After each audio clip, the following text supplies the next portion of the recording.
इंद सद्वंदियाणं तिहुमणहित मधुर विसद्वक्काणं अंतातीत गुणाणं नमोजिणाणं जित भवाणं। पंचस्तिकाय संग्रह का मंगलाचरण करके हम गाथा 5 का अध्ययन कर रहे थे। गाथा 5 में यह बतलाया था कि 5 अस्तिकायों का अस्तित्व किस प्रकार है, इस बात की सिद्धि हो गई थी, और कायत्व किस प्रकार है यह भी सिद्ध हो गया था। और यह सिद्ध होना था कि एक बात रह गई थी कि इन 5 अस्तिकायों की जो 5 अस्तिकाएँ हैं, ये 3 लोक की रूप रचना इनकी कही है। इनकी जो रचना है वो 3 लोक रूप कही है, यह बात सिद्ध होनी थी। यह जो 3 लोक रूप रचना है वह भी इनका किसका 5 अस्तिकायों का अस्तिपना तथा कायत्पना सिद्ध करने के साधन रूप से ही कही है, जो इस प्रकार है यह समझते हैं। ऊर्ध्व अधो व मध्य 3 लोक के उत्पाद व द्रव्य वाले भाव। ऊर्ध्व अधो व मध्य 3 लोक के 3 विभाग हैं। ऊर्ध्व अधो व मध्य उनके जो उत्पाद व द्रव्य वाले भाव हैं, यानी कि द्रव्य हैं, जो 3 लोक के विशेष स्वरूप हैं, अर्थात 3 लोक में इन द्रव्यों के अलावा और कुछ भी नहीं है। वे भवते वे यानी ये द्रव्य भवते वे यानी परिणमित होते हुए अपने मूल पदार्थों का, जो उनके मूल पदार्थ हैं वे गुण पर्यायुक्त अस्तित्व वाले हैं, ये सिद्ध करते हैं कि ये जो मूल पदार्थ हैं ये गुण पर्याय वाले हैं, उनका अस्तित्व गुण पर्याय वाला है, ऐसा सिद्ध करते हैं।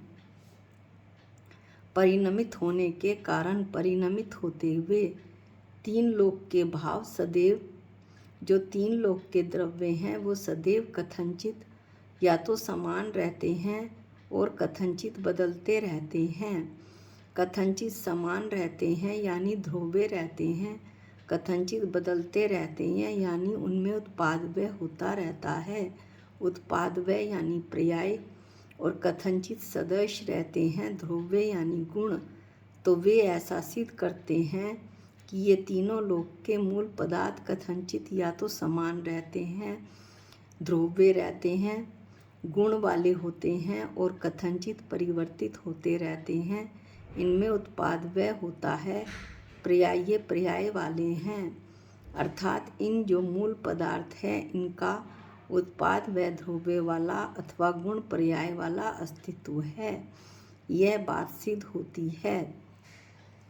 अब दूसरे नंबर में कायत्व को सिद्ध किया है। 3 लोक से की रचना से कायत्व कैसे सिद्ध होगा। यहाँ तक तो अस्तिपना इन्होंने कहा था कि 3 लोक की रचना कहकर कि 5 अस्तिकायों से 3 लोक की रचना हुई है, अस्तिपना और कायपना सिद्ध करने के साधन रूप से हुई है। तो इनमें अस्तिपना है, ये गुण पर्याय वाला अस्तित्व है, उत्पाद व ध्रुव्य वाला अस्तित्व है, इनका तो अस्तिपना तो सिद्ध हो गया। अब कायपना कैसे सिद्ध होगा। ये कहते हैं कि धर्म अधर्म व आकाश, यह प्रत्येक पदार्थ ऊर्ध्व अधो और मध्य ऐसे 3 लोक के 3 विभाग रूप से परिणमित होने से, 3 लोक के 3 विभाग यानी ऊर्ध्व अधो और मध्य रूप से परिणमित होने से उनके कायत्व नाम का बहुप्रदेशीपना है, अर्थात कायत्व नाम का सावयवपना है, यानी वे अंश वाले हैं, प्रदेश वाले हैं, एक से अधिक प्रदेश वाले हैं, ऐसा अनुमान किया जा सकता है। प्रत्येक जीव के भी अब धर्म अधर्म और आकाश का सिद्ध कर दिया। अब वो जीव का सिद्ध कर रहे हैं कि प्रत्येक जीव के भी, आचार्य जीव का भी सिद्ध कर रहे हैं कि प्रत्येक जीव के भी ऊर्ध्व अधो और मध्य ऐसे 3 लोक के 3 विभाग रूप से परिणमित लोक पूर्ण अवस्था रूप व्यक्ति की शक्ति का सदैव सद्भाव होने से जीवों को भी कायत्व नाम का सावयवपना है। लोक पूरण अवस्था रूप क्या हुआ ये हम देखते हैं। लोक पूरण यानी लोकव्यापी। केवली घात के समय जीव की त्रिलोकव्यापी दशा हो जाती है। उस समय वह अर्धलोक का जीव भाग है, यह अधोलोक का जीव भाग है और यह मध्यलोक का जीव भाग है। ऐसे विभाग किए जा सकते हैं। ऐसी जो त्रिलोक व्यापी दशा अवस्था की शक्ति तो जीवों में सदैव से है, अर्थात निश्चय न से द्रव्य आर्थिक न से आत्मा में यह शक्ति समुद्घात की हमेशा से ही है। केवली भगवान में यह पर्याय रूप से प्रकट हो गई है। इसलिए जीव सदैव सावयव अर्थात बहुप्रदेशी, एक से अधिक प्रदेश वाला, कायत्व वाला है, ऐसा सिद्ध होता है। लोक पूर्ण रूप अवस्था के रूप लोक पूर्ण अवस्था रूप व्यक्ति की शक्ति का सदैव सद्भाव आत्मा में होने से ऐसा अनुमान किया ही जा सकता है। अब पांचवा रह गया पुद्गल। पुद्गल भी ऊर्ध्व, अधो और मध्य, ऐसे तीन लोक के तीन विभाग रूप परिणत महास्कंद पने की प्राप्ति के व्यक्ति वाले अथवा शक्ति वाले होने से, यानी कि जो परमाणु हैं व्यक्ति रूप से एक प्रदेशी है लेकिन शक्ति रूप से वो ही महास्कंद बनता है, तो व्यक्ति वाले और शक्ति वाले होने से उन्हें भी वैसी कायत्व नाम की बहुप्रदेशी पने की, सायत्व सावय पने की, यानी एक से अधिक प्रदेश की, एक से अधिक अंशों की, एक से अधिक प्रदेशों की, बहुप्रदेशों की सिद्धि ही है। इस प्रकार से ये गाथा जो है वो पूर्ण हुई। अब हम इसका एक क्विक रिवीजन कर लेते हैं। इसमें ये बतलाया था गाथा में, जैसी अत्थि सहाओ गुणे ही सह पज एहिम विविहेहिम, जो होंती अत्थि काया ऋपर्णम जेहि ते लुक्कम। तो आचार्य ने बतलाया था, कुंद आचार्य ने, कि जिन्हें जिन्हें यानी पंच अस्तिकायों को अपने विविध गुणों और पर्यायों के साथ अपनापन है, अस्तिपना है, वे अस्तिकाएँ हैं और इनसे तीन लोक बना है। जब वे अस्तिकाएँ हैं तो इनका यह सिद्ध करना है कि पांचों अस्तिकायों का अस्तित्व किस प्रकार है और कायत्व किस प्रकार है और इनकी रचना तीन लोक रूप कैसे है। इनकी रचना तीन लोक रूप कैसे है ये तो हमने अभी सिद्ध किया, और अस्तित्व किस प्रकार है इसका एक क्विक रिवीजन कर लेते हैं।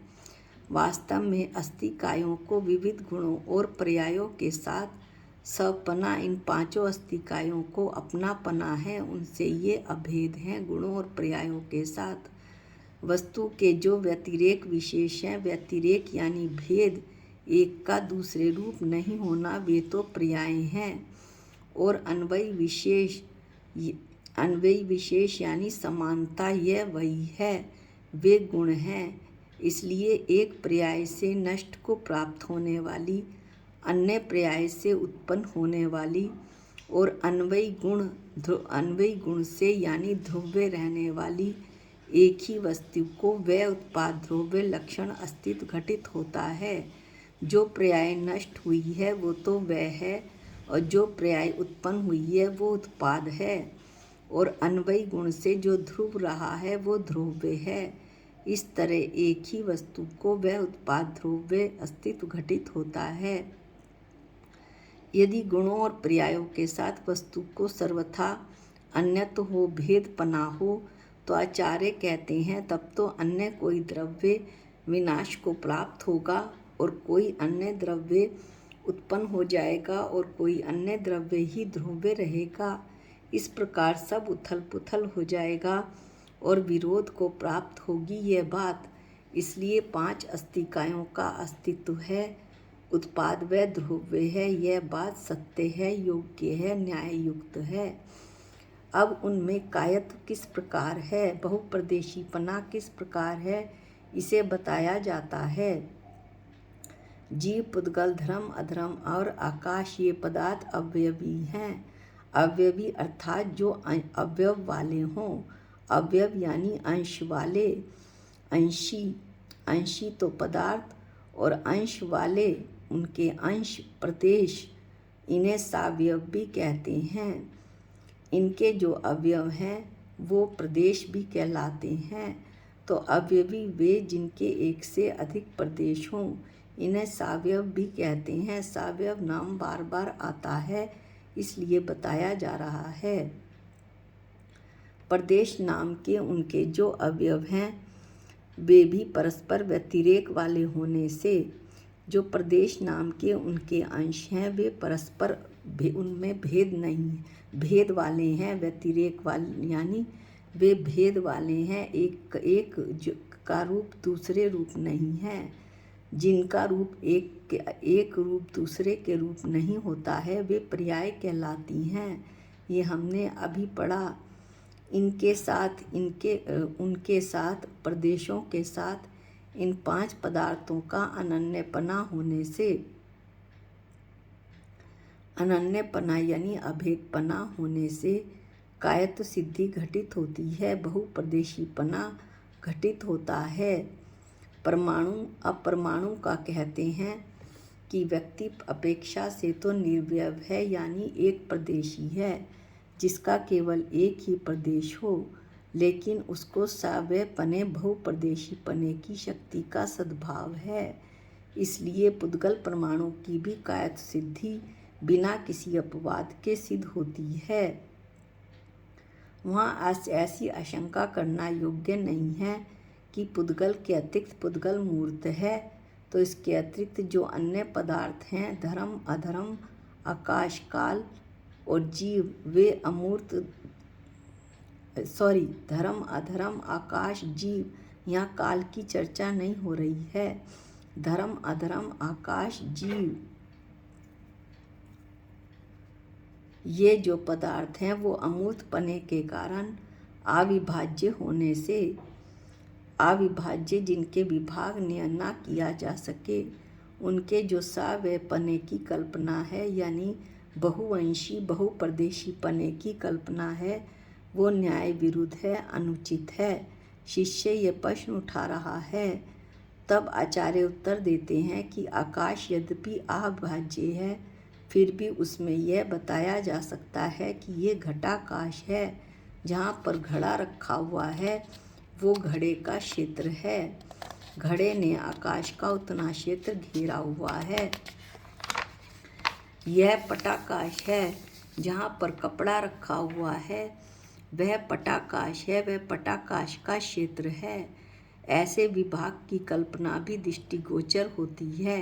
ये हम देखते ही हैं। पढ़ाते हुए मैंने बतलाया था कि सोफ़ा सोफ़े की जगह रखा जाएगा, कुर्सी कुर्सी की जगह रखी जाएगी। जहाँ सोफ़ा है उसी के ऊपर पलंग नहीं रखा जाएगा। पलंग आकाश का अलग क्षेत्र घेरेगा और सोफ़ा आकाश का अलग क्षेत्र घेरेगा। यदि वहाँ कथनचित विभाग की कल्पना नहीं की जाए तो वह तो मान्य नहीं होगी, क्योंकि जो घटाकाश है जहाँ घड़ा रखा गया है वहीं पटाकाश यानी जहाँ पर घड़ा नहीं है कपड़ा है वही हो जाएगा। यानी जहाँ सोफ़ा रखा है वहीं पलंग का क्षेत्र भी हो जाएगा, जो तो किसी भी तरह से व्यवहार में हम देखते हैं संभव नहीं है। इसलिए कालाणुओं के अतिरिक्त अन्य सभी में 5 में जीव धर्म अधर्म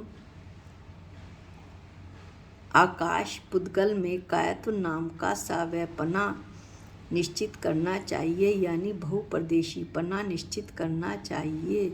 अर्थात वे अंश वाले हैं, अंशी हैं, बहुप्रदेशी हैं, प्रदेश वाले हैं, ऐसा निश्चित करना चाहिए। इस तरह से गाथा की समाप्ति यहाँ पर होती है। 3 लोक की रचना कही है वो उसका रिवीजन उसको हमने अभी पढ़ लिया था, उसका दोबारा रिवीजन नहीं करेंगे। इस तरह से गाथा की यहाँ समाप्ति होती है। अगले वीडियो में हम गाथा 6 का अध्ययन करेंगे। आज के लिए इतना ही। निज निधि निज में बताई ये अनंत उपकार है, इसके लिए जिन वाणी माँ को वंदनानंत बार है, वंदनानंत बार है। सबको जय जिनेंद्र।